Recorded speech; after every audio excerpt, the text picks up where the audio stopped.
So if you're getting a message saying that SoundCloud isn't available on your country, here's what you can do.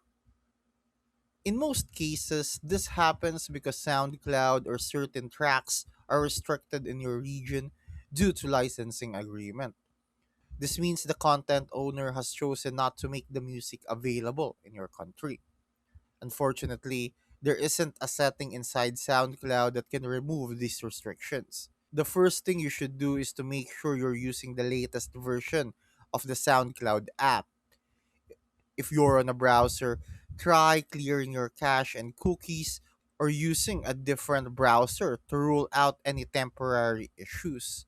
You should also check whether the problem affects the entire platform or just specific songs.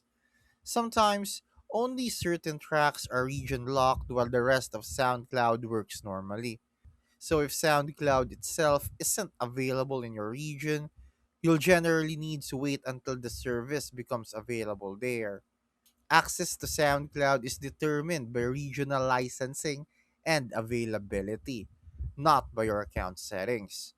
If you're seeing the not available in your country message, the issue is usually caused by regional restrictions rather than a problem with your device or account.